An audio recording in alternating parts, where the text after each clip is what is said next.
Hello students, in this video I will explain Ohm's law of chapter 12 electricity class 10. तो students बहुत ही important law है ये और इस लॉ को दिया था जर्मन फिजिस्ट जियोर्ड साइमन ओम ने. राइट, ये क्वेश्चन पूछ लेते हैं, बताइए ओम्स लॉ किसने इन्वेंट किया था. तो ये जर्मन फिजिस्ट थे और उनका नाम था जियोर्ड साइमन ओम्स. ओके, तो उन्हीं के नाम पर ये लॉ को रखा गया, ओम्स लॉ. और ओम्स लॉ बेसिकली रिलेशनशिप है पोटेंशियल डिफरेंस जिसका सिंबल होता है V, करंट जिसका सिंबल होता है I एंड रेजिस्टेंस जिसका सिंबल होता है R. तो इन तीनों के बीच में एक रिलेशनशिप उन्होंने बताई, तो जिसको बोला गया ओम्स लॉ. तो आइए समझते हैं क्या रिलेशनशिप है इनके बीच में. सबसे पहले अगर हम बात करें पोटेंशियल डिफरेंस और करंट के बारे में, तो होता क्या है कि जैसे जैसे पोटेंशियल डिफरेंस को बढ़ाया जाता है, राइट, वैसे वैसे करंट भी बढ़ता है.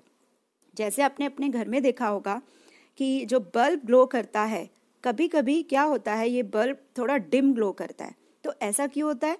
क्योंकि अगर वोल्टेज जो होती है उसका रीडिंग, वैसे नॉर्मली 220 वोल्ट रखा जाता है जो होम अप्लायंसेस होते हैं उनका. तो अगर ये वोल्टेज 220 से कम हो जाती है तो जो बल्ब या फिर जितने भी आपके अप्लायंसेस हैं वो थोड़ा डिम लाइट देते हैं. राइट, अगर हमारा वोल्टेज हो जाता है कम तो हमने देखा कि यहाँ पर ये करंट भी कम हो रहा है. राइट, तभी तो डिम लाइट दे रहा है वो. और अगर ये 220 वोल्ट, जैसे यहाँ पर मैंने सपोज कर लिया यहाँ पर था 150 वोल्ट, ठीक है, तो बल्ब क्या हो रहा था, डिम ग्लो कर रहा था. बट जैसे ही मैं वोल्टेज को बढ़ाती हूँ 220 पे लेके आती हूँ तो लाइट अच्छे से ग्लो करने लग जाती है. तो इसका मतलब अगर पोटेंशियल डिफरेंस बढ़ता है तो करंट भी बढ़ने लगता है. कभी कभी तो क्या होता है बल्ब ब्लास्ट भी हो जाता है अगर वोल्टेज से ज़्यादा इसको मतलब ज़्यादा वोल्टेज 220 से भी ज़्यादा वोल्टेज मिल गई तो बल्ब क्या हो जाएगा, ब्लास्ट करेगा. तो इस तरह से हमने क्या देखा कि पोटेंशियल डिफरेंस और जो करंट है ना वो एक दूसरे के डायरेक्टली प्रोपोर्शनल है. मतलब अगर पोटेंशियल डिफरेंस को बढ़ाएंगे तो करंट भी बढ़ जाएगा. तो इसका मतलब हमने क्या देखा कि पोटेंशियल डिफरेंस और करंट जो है एक दूसरे के डायरेक्टली प्रोपोर्शनल है. तो आइए समझते हैं, अब यही हमारा स्टूडेंट्स क्या है, ओम्स लॉ है. तो अगर हम देखते हैं इसको समझने की कोशिश करते हैं एक एक्टिविटी के साथ, क्योंकि एग्जाम में हमें क्वेश्चन आ सकता है कि डिस्क्राइब कीजिए ओम्स लॉ को एक्सपेरिमेंटली. तो अगर आपको ओम्स लॉ को एक्सपेरिमेंटली डिस्क्राइब करना आएगा तो ये आपको 3 मार्क्स में क्वेश्चन बनेगा. राइट, तो इसके लिए हमें ये पूरी एक्टिविटी को वहाँ पर लिख कर आना है. तो समझते हैं इस एक्टिविटी को. तो यहाँ पर स्टूडेंट्स एक सर्किट डायग्राम दिया गया है हमें, 12.2 सर्किट डायग्राम हमारी एनसीईआरटी टेक्स्ट बुक का. You can see here. यहाँ हमें सेल्स लगाए हैं और सेल्स एक नहीं लगाए हैं. यहाँ पर हमारे पास 1, 2, 3 एंड 4, यहाँ पर 4 सेल लगाए गए हैं. ये वायर लगाई गई है और ये वायर मूवेबल है, यानी कि अगर इस वायर को हटाया जाए तो पहले सेल पे भी लगा सकते हैं, दूसरे पे भी लगा सकते हैं, तीसरे. तो मूवेबल वायर लगाई गई है. और साथ में ये की है, this one is ammeter. Students, ammeter को ए से डिनोट किया जाता है. ये इंस्ट्रूमेंट है करंट को मेजर करने का. तो इस तरह का इसका सिंबल होता है. इसी लॉ में आपको मैं सिंबल्स भी साथ साथ पे बता रही हूँ. ये है हमारा एमीटर का सिंबल. ओके, अब एमीटर हमेशा सीरीज में लगाया जाता है. सीरीज क्या होती है स्टूडेंट्स, इस तरह से एक ही लाइन में लगाया गया है. आप देख पा रहे हैं जैसे यहाँ वायर भी है और इसी सीरीज में क्या लगा दिया गया है, एमीटर को. ओके, अब देख लेते हैं यहाँ पर जो ये जिगजैग बना हुआ है, this one is wire. XY length की एक वायर है जो 0.5 मीटर की एक वायर ली गई है और ये वायर यूज़ की गई है नाइक्रोम की. जो ये वायर है, ये वाली वायर यूज़ की गई है नाइक्रोम. अब नाइक्रोम एक एलॉय होता है और ये कॉम्बिनेशन होता है, एलॉय है नाइक्रोम.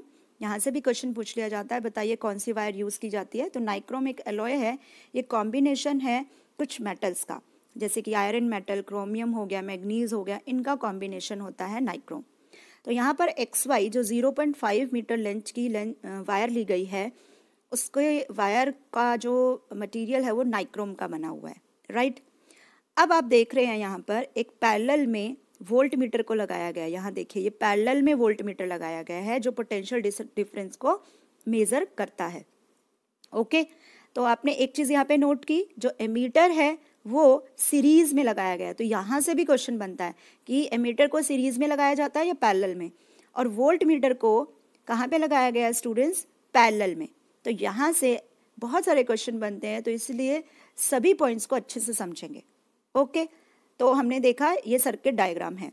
अब हम करेंगे क्या एक्टिविटी के अंदर, हम सबसे पहले, क्योंकि यहाँ पर 4 सेल का यूज़ किया गया है, हम 1 बाय 1 सभी सेल्स का यूज़ करेंगे। जैसे जब मैं फर्स्ट रीडिंग लूँगी तो मैं सिर्फ एक ही सेल को कनेक्ट करूँगी, क्योंकि ये मूवेबल वायर है तो मैं डायरेक्ट फर्स्ट सेल पर ये वायर को अटैच कर दूँगी और एक ही सेल का यूज़ करके हम एमीटर की रीडिंग और वोल्ट मीटर की रीडिंग, यानी करंट और पोटेंशियल डिफरेंस की रीडिंग को चेक करेंगे और अपने इस बॉक्स के अंदर लिख देंगे। यहाँ पे आप देख पा रहे हैं, यहाँ पर हम इस रीडिंग्स को लिख देंगे। ओके, इसके बाद जो सर्किट डायग्राम में सेकेंड सेल है, तो हमने फर्स्ट की रीडिंग लिख दी। अब हम क्या करेंगे, नेक्स्ट 2 सेल्स को लेंगे, इन 2 सेल को लेंगे, इनको छोड़ देंगे। पहले हमने फर्स्ट लिया, अब 2 सेल्स को लेंगे, फिर से हम करंट और पोटेंशियल डिफरेंस की रीडिंग को नोट डाउन करेंगे। फिर हम थर्ड केस में क्या करेंगे, थर्ड केस में हम 3 सेल को लेंगे और similarly current and volt meter या फिर पोटेंशियल डिफरेंस की रीडिंग लिख लेंगे। सेम फोर्थ केस 4 सेल को लेंगे और फिर रीडिंग लिखेंगे। तो स्टूडेंट्स, हम ऑब्जर्व क्या करते हैं कि जब हम रीडिंग नोट डाउन कर रहे थे तो हमने देखा एक प्लॉट ड्रॉ करके पोटेंशियल डिफरेंस और करंट के बीच में। तो करंट को हम एक्स एक्सिस पर ले रहे हैं, पोटेंशियल डिफरेंस को वाई एक्सिस पर ले रहे हैं। तो हम क्या देखते हैं कि जैसे जैसे पोटेंशियल डिफरेंस को बढ़ाया जा रहा है वैसे वैसे करंट भी बढ़ रहा है। तो इस तरह से हमें एक स्ट्रेट लाइन मिल जाती है 0 0 से, यानी कि जब 0 था तो करंट भी 0 था, जब 0.4 हुआ तो करंट 0.2 था, जब 0.8 हुआ तो करंट 0.4 था। इस तरह से हमने देखा कि एक स्ट्रेट लाइन हमें मिल गई है जब हम प्लॉट करते हैं ग्राफ पोटेंशियल डिफरेंस और आई का। ओके, अब हम क्या करेंगे, हम एक चीज़ ऑब्जर्व कर रहे हैं कि जब हम पोटेंशियल डिफरेंस और करंट का रेशियो लेते हैं, मतलब अगर हम V बाय I लेते हैं, राइट, तो हम क्या देखते हैं कि वैल्यू कांस्टेंट आ रही है हर एक केस में। जैसे सपोज यहाँ 0.4 है, यहाँ पर भी 0.4, यहाँ पर भी 0.4, यानी सेम आ रही है। इसका मतलब ये कांस्टेंट वैल्यू दे रहा है इनका रेशियो, राइट। तो स्टूडेंट, जो ये कांस्टेंट है ना, इसी कांस्टेंट को नाम दिया गया R का। R मीन्स रेजिस्टेंस, तो R is a constant and R is called resistance, right. यहाँ पर यही ओम्स लॉ बताया, ओम्स ने बताया कि जब हम पोटेंशियल डिफरेंस और करंट का रेशियो लेते हैं तो एक कांस्टेंट वैल्यू हमें मिल जाती है और इस कांस्टेंट को ही नाम दिया गया रेजिस्टेंस का। तो स्टूडेंट, हमें एक बहुत इंपॉर्टेंट रिलेशनशिप मिल जाती है यहाँ से, V by I is equal to R, या फिर हम कह सकते हैं V is equal to I R. तो ये हमारा फर्स्ट रिलेशनशिप है और यही है हमारा ओम्स लॉ। तो हम ऐसे भी लिख सकते हैं V is directly proportional to I, और अगर हम प्रोपोर्शनल का साइन खोलते हैं तो हमें मिल जाता है R I। ओके, तो ये हमारा बहुत इंपॉर्टेंट रिलेशनशिप जो हमें ओम्स जॉर्ज साइमन ओम ने दिया था हमें। तो अगर हम इसे डिफाइन करें तो हम कैसे डिफाइन करेंगे, the potential difference V across the ends of given metallic wire, जो हमारी ये मेटालिक वायर थी स्टूडेंट्स, ये X और Y थी, ठीक है।